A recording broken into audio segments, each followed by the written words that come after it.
Today is July 28th. It's the National Day of the American Cowboy, and I brought you down to the Oakdale Cowboy Museum to celebrate. We've got some appraisers here today, and they're looking at authentic cowboy gear from all over this area. So let's go inside and check it out.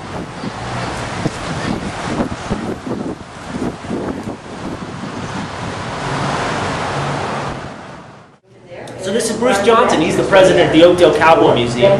Bruce, what's the National Day of the American Cowboy all about? National Day of the American Cowboy is to celebrate the heritage of the American cowboy. And why did the Oakdale Cowboy Museum decide to pick up on that? Well, we felt like we had to. I mean, Oakdale is the cowboy capital of the world. It's been recognized for that at least in the last 30 years, and so we just felt like it was a day to celebrate our heritage. Okay, and what do we got going on today at the museum? Today we have the Cowboy Collectible Antique Roadshow. We have appraisers here that are evaluating bits, saddles, spurs, other Western memorabilia that people have. And what appraisers are here? We have appraisers we have Pat Pinckney, who's a bit and spur collector from Petaluma. We have Bruce Hayner, who's a bit and spur repairer, collector, and bit and spur maker from San Luis Obispo. And we have Griff Durham, who's a nationally recognized expert on saddlery and leatherwork, and he's coming down from Reno. Excellent. All right, thank you, sir. It doesn't have anything on comics. There's nothing. It generally says Star Steel Silver or Visalia Humane. This one does. Yeah. But I'm sure that this one is also a cast one from North New Jersey. This is their total bid. Oh, it does say Visalia Humane. Yeah. Okay, and this again is San Francisco. I would say that this is earlier rather. I got these about Some of these he knows probably 40 years who made ago. them. Yeah. He I was just still in got high this school when one. he passed away and his wife came. This shank pattern's called overhead. It was a big guy. And this is usually this once a year. Here it is. Well, that's like something like the 10th time it goes. Oh, I didn't see that. Yeah. You need one with a light. Mother Nature. I'm trying to clean it so I can. We'll use nose wax rather than spin. A youth saddle or a child's saddle. It's got a 12-inch seat, and it was made about, in the late 20s, late teens. After the First World War, into the early 20s, I'm not sure. It was on display at Sharkey's Nugget in Gardnerville. It was part of his collection, and when they disbanded the collection and sold it at auction, I bought this one. I'd seen it some 15 years before and I'd fallen in love with it and decided that it was the one out of his collection that I wanted, so I got it. It's all original except the stirrup leathers have been replaced.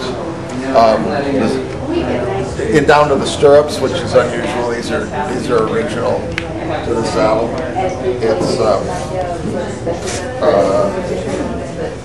good children's saddles are really hard to come by. They didn't make that many of them.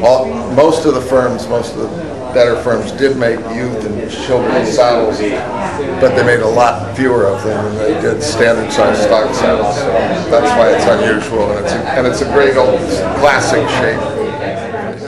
Spurs you brought in, what's the history on it? Well, they belonged to my dad, and he got them when I was quite a small child. You're dating yourself now. That's all right. Okay. And I knew the gentleman that gave them to him, and he never used them for work or anything, but they're pretty old, and I just want to know how old they were and the little history on them and what the value is. Well, they've got what is called a button mark, and they were manufactured by Visalia Company out of San Francisco.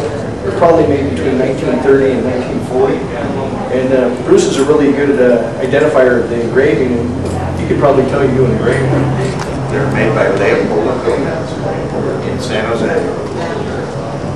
and they're probably worth $3,000 to $4,000. Great pair of spurs. Great pair of spurs. These are probably the original conchos. It looks like the straps have been replaced. Okay, I'm with Griff Durham. He's from Reno, Nevada, and he's a dedicated historian to the cowboy way of life. And again, we're still at the Oakdale Cowboy Museum, so I wanted to ask you, Griff, what is the importance of having a museum like the Cowboy Museum here in Oakdale dedicated to ranching and rodeo and the cowboy way of life? It's important because it establishes a place where people can visit and be made aware of the ranching heritage that this area has, especially as it urbanizes and sort of old style ranching disappears. Earlier you were telling me a little bit about, of course you're from Reno, but you were telling me a little bit about how sort of this area was sort of the causeway between California and Nevada, and many ranches would come and go?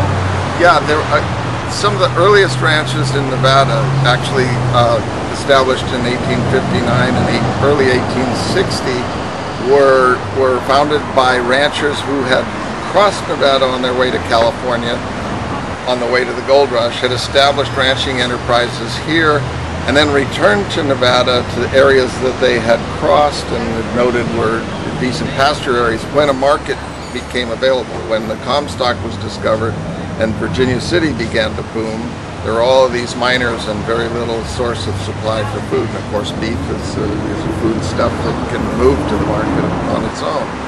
And Hawk Wilson, who was a rancher in Stanislaus County, established a ranch on the Walker River in what continues to be known as Mason Valley. And D.B. Smith, also a rancher from Stanislaus County, moved his operations to the Walker River near Wellington in what continues to be known today as Smith Valley. So this area, Stanislaus County, has a lot to do with the transfer of the sort of California ranching culture into the Great Basin, where the vaqueros, are known as buckaroos,